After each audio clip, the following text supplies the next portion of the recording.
Donc, juste de un chez petit mot moi. sur Maria. Je vous ai envoyé sa biographie qui est extrêmement longue dans le charme je dirais, du laboratoire de l'art contemporain. Quand on lit sa biographie, on sent qu'il y a énormément une place faite à l'expérimentation.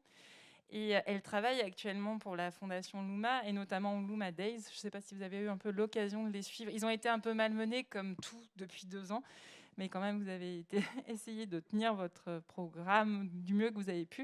Et Yes. donc l'idée, Maria, c'est qu'aujourd'hui, tu as été avec nous, j'espère que tu as pu en saisir quelque chose Oui, oui, oui. et que tu devais être la rapporterie.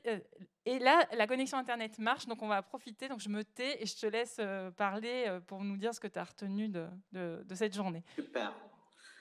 C'était évidemment une journée, je dirais, qui a dressé le portrait d'un monde particulier dans tous les sens, découpé en lamelles, mesuré, recomposé, entre la mesure du tatami à la ligne entre l'angoisse et l'extase, la forme floue ou le flow, qui dépasse à fur et à mesure les limites des distances numériques et de la surveillance. On a un peu regardé ce qui est une mémoire collective, mais cette mémoire collective nous ramène bizarrement chaque fois, avec presque chaque intervention, à l'émotion. On aura pu imaginer dans ce monde mécanisé que l'émotion a besoin d'une distance. Donc, parfois, la mise en scène des propos donne cette distance entre ce qui est visualisé et celui qui le visualise, jusqu'à la mesure et la démesure en allant vers une forme de spiritualité. On a parlé un peu de ce qui est en fait que Internet révèle les gens et en quelque sorte on les voit presque nus, surexposés. Du moment où on a parlé de la naissance, on a regardé aussi cette nudité, le corps qui est visualisé, mais en même temps, on a besoin de le voir. On a ce besoin de voir. Stigler, quand il dit penser, il parle aussi de mettre quelque part à préserver. Et il y a quand même une ligne très fine entre ce qui est protégé et contrôlé. Et parfois, cette protection et le contrôle nous donnent cette idée du début de la journée qui a à faire avec le data.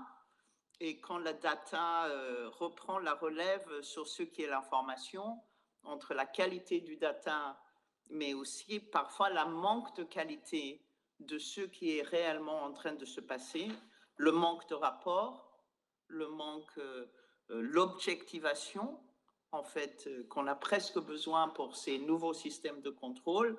J'ai beaucoup aimé cette idée que quelque chose qui est anodin, comme le gel hydraulique, peut devenir perçu dans certaines circonstances quand l'ambiance est virée vers le terrorisme, peut devenir presque une arme fatale. Mais je perçois aussi un très grand écart entre les années 60-70 où Farouki et d'autres ont commencé à s'apercevoir de ce monde de machines, parce qu'il n'y avait pas encore de téléphone portable. En fait, il n'y avait pas encore d'outils de cette abstraction massive, en quelque sorte. On travaillait avec le téléphone. Si on ne trouvait pas quelqu'un, il fallait aller le chercher à pied. On rentre aussi très souvent dans cette banalité. On voit une banalité, mais dans cette banalité, on peut aussi retrouver une forme de divine. On a parlé un peu de nuages, le nuage comme le cloud qui est évidemment pas quelque chose de soft, mais quelque chose d'extrêmement hard et qui est démesuré par rapport à ce qu'on a besoin de faire avec. Mais on a parlé aussi de mesures sous forme de narration. On a vu dans les films d'Ishmael une forme étrange parce que c'était presque comme quand on a regardé les cellules, on avait besoin de voir quelque chose mais la narration par-dessus aura pu être n'importe quoi, comme l'intervenant a dit. Ces cellules-là auraient pu être des cellules de souris ou des cellules de n'importe quoi. La narration disait, voilà votre enfant qui rentre dans votre ventre.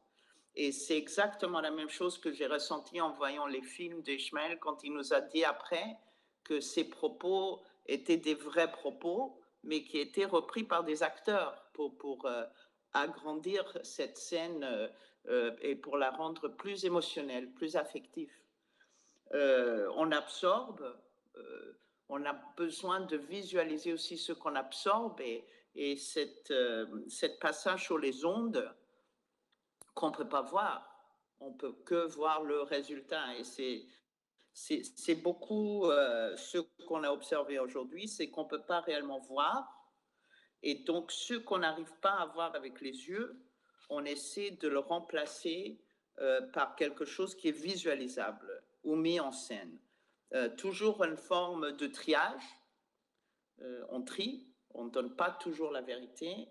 Et puis, on retourne vers cette idée de l'image-substance.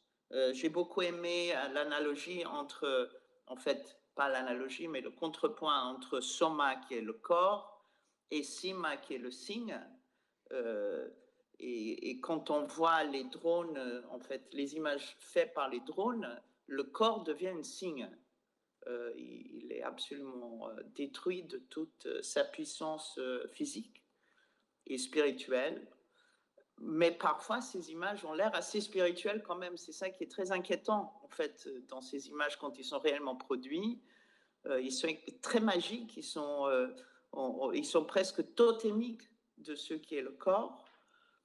Donc, l'image de surveillance nous donne cette idée parfois d'une clip art de ce qui est la réalité, qui me fait penser toujours aux incunables, les premiers livres avant l'imprimerie, où, vu la complexité de faire des dessins qu'il fallait distribuer, on faisait un dessin et on le répétait. Il y avait un roi, et ce roi était le roi d'Espagne, le roi de France, etc. Mais c'était le même roi. Donc, quand il n'y a pas une porosité globale de l'image, la répétition de la même image peut quand même jouer. Donc, finalement, je dois dire que on a parlé un peu de densité, c'est-à-dire où les choses se retrouvent ensemble, mais aussi une phrase, on est dans l'océan du web, on est submergé,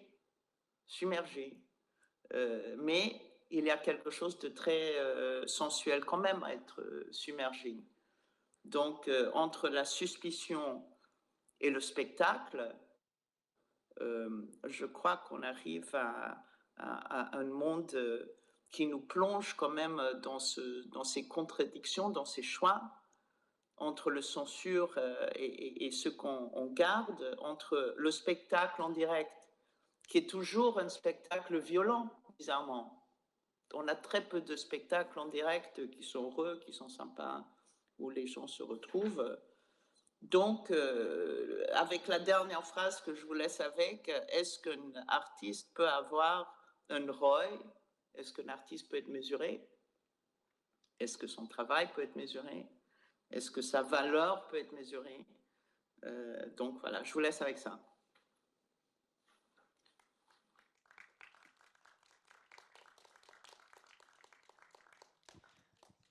Merci Maria, c'était un exercice quand même, je trouve que tu t'en sors très bien pour un exercice qui était compliqué dans le sens où, avec malgré les coupures réseau. Est-ce que vous avez quelqu'un a envie de faire un retour, une remarque, une question à Maria sur ce qu'elle vient de dire? Est-ce que vous vous reconnaissez dans cette synthèse? Moi, je suis assez... merci Maria, parce que ça fait une autre lecture de la journée. J'en ai une, et puis tu as eu la tienne, et je trouve ça vraiment, vraiment chouette, ce regard extérieur.